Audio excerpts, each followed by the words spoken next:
les prochaines élections qui vont avoir lieu au Togo suite à l'annonce que le chef de l'État a faite que les échéances sont proches et qu'elles auront lieu à la fin du premier trimestre.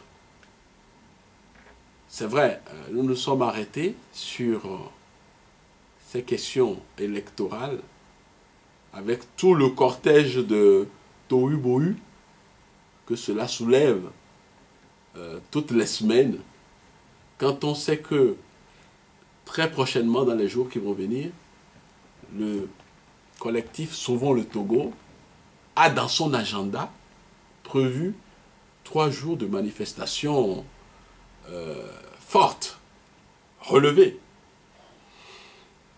Le CMDT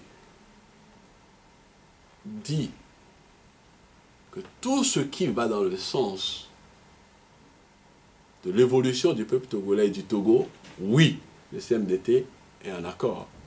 Mais tout ce qui va à l'encontre des intérêts du peuple togolais, le CMDT se dit contre et opposera toute son énergie.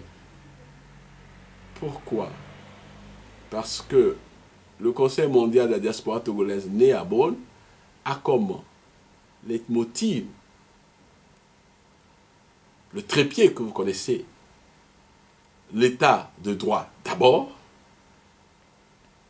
l'intérêt général ensuite, le développement enfin. On ne peut pas asseoir un développement digne de ce nom sans l'état de droit. Parce qu'on ne peut pas capitaliser toutes les énergies de toutes les couches sociales ou de tout un chacun composante de la nation, de la population. C'est pour ça que pour pouvoir agréger toute cette énergie pour y aller, nous devons faire en sorte que l'état de droit, l'intérêt général et le développement soient dans cette chronologie-là mis en œuvre. Et nous avons dit d'ailleurs dans nos écrits où il y a les 40 solutions qui ont fait l'objet donc des conclusions d'un de nos premiers séminaires, que ce qui est bon pour le peuple togolais est bon pour le CMDT. C'est pour cela que tant que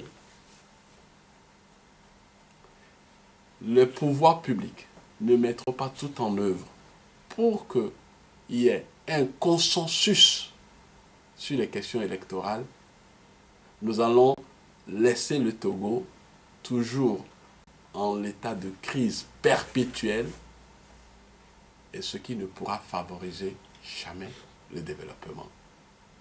Oui, les gens vont me dire, oui, le développement, on a bitumé quelques routes.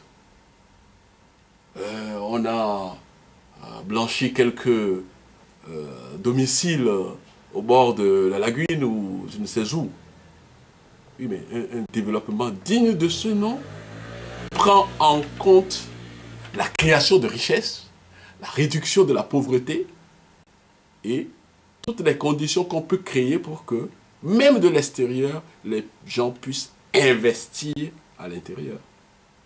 Si tel n'est pas le cas, c'est un développement qui est en pointillé, si je peux parler ainsi.